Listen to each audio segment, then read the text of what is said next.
Oke, lanjut ya. Karena penuh. Apa-apa, dilanjut dengan termin yang kedua. Oke, jadi dalam sejarah Nabi bertahanus di Gua Hiro. Itu kurang lebih 2 tahun bertahanus untuk menghindari kehidupan jahiliyah seperti itu.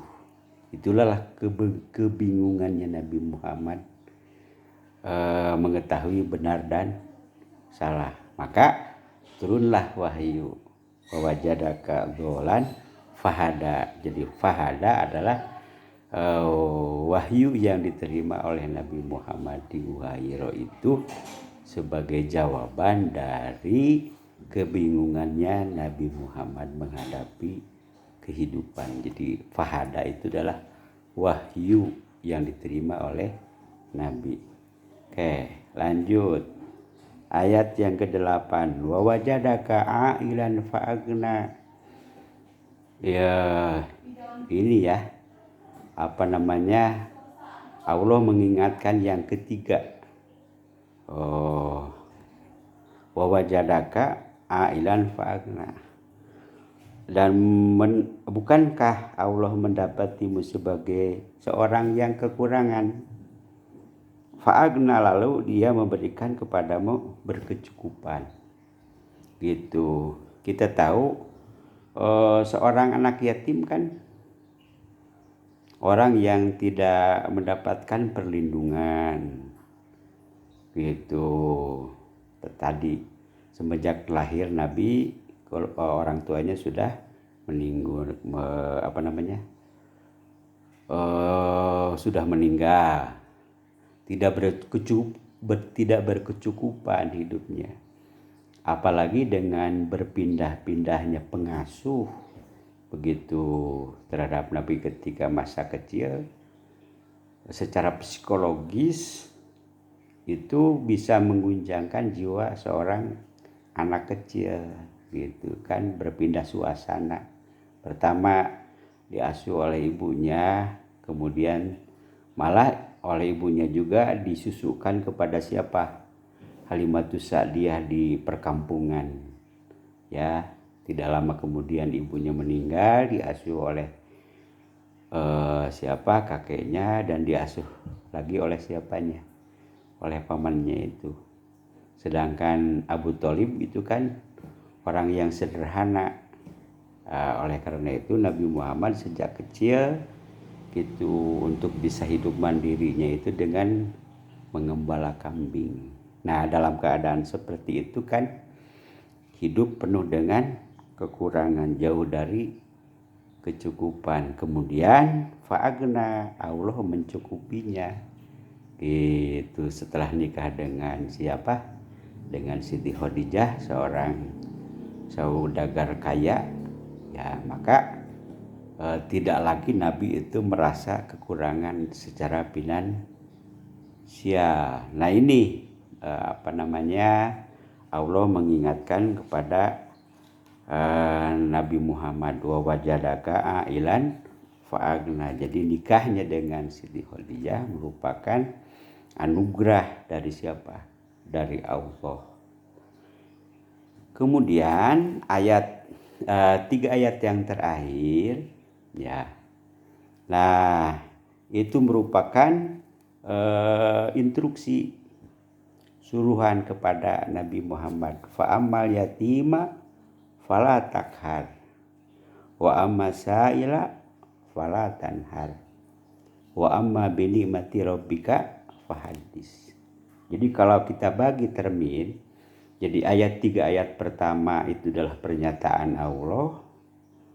Itu 3 ayat kedua 6, 7, 8 itu adalah Allah mengingatkan kepada Nabi Muhammad. Itu kemudian 9, 10, 11 ini instruksi dari Allah kepada Nabi Muhammad. Fa'amal yatima fala takhar.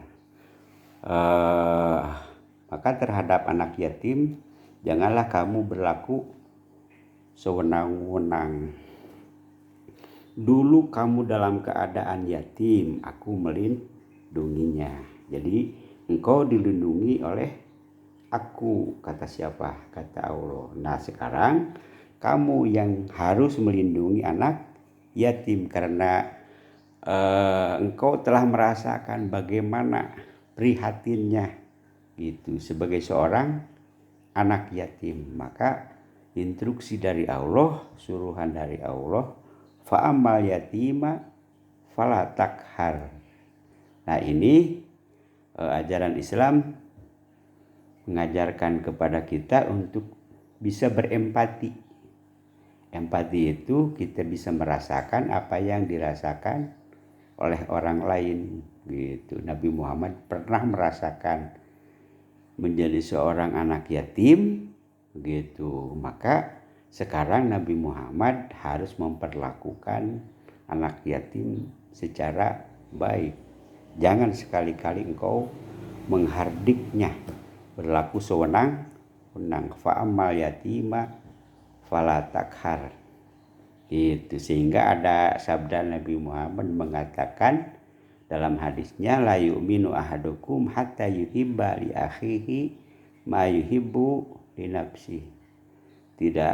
Bukan seorang muslim seorang yang tidak punya rasa empati gitu.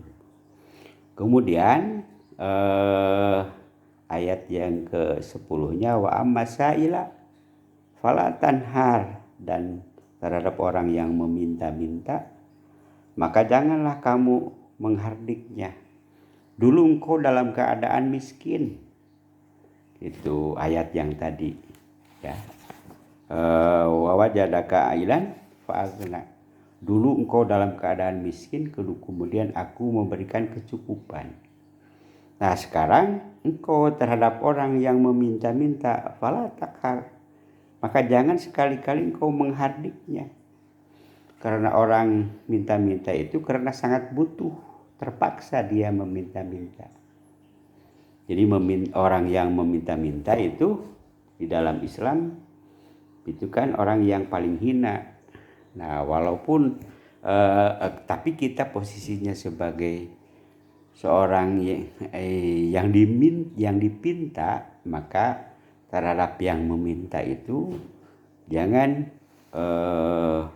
menyakitinya, jangan menghardiknya, karena dia sangat butuh perlindungan, butuh pemenuhan kebutuhannya, apalagi pemenuhan kebutuhan dasarnya untuk makan dan minum gitu. Ini instruksi yang kedua. Instruksi yang terakhir dari Allah terdapat dalam ayat yang terakhir surat Ad-Duha ini, wa amma bi ni'mati rabbika fahaddis.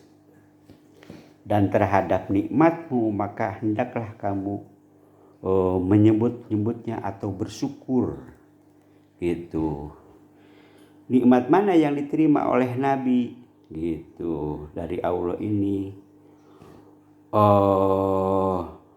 Nabi dalam keadaan yatim, kemudian Allah melindunginya. Kemudian Nabi Muhammad dalam keadaan bingung gitu, tidak bagaimana mengetahui benar dan salah. Kemudian Allah memberikan petunjuknya. Kemudian Nabi Muhammad dalam keadaan kekurangan, kemudian Allah memberikan kecukupan. Itulah nikmat gitu. Apa nikmat yang wa amma bi nikmati rabbika fahadis. Maka terhadap nikmat yang Tuhanmu berikan itu maka bersyukurlah gitu. Inilah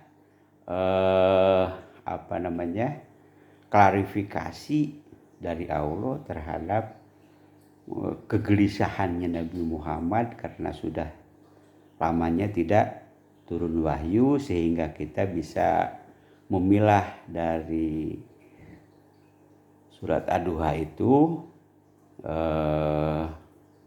3 ayat pertama menjelaskan dengan pernyataan Allah itu, kemudian 3 ayat yang kedua 6, 7, 8 itu merupakan Allah memberikan peringatan kepada Nabi Muhammad.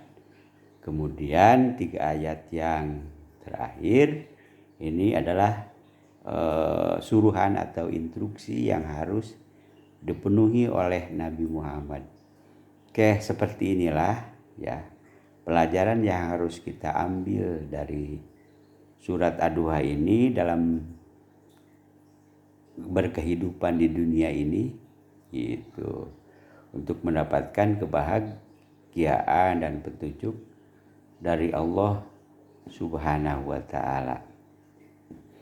Oke, kita akhiri saja dengan sama-sama berdoa kepada Allah. Rabbana atina fid dunya hasanah wa fil akhirati hasanah wa qina adzabannar. Wassalamualaikum warahmatullahi wabarakatuh.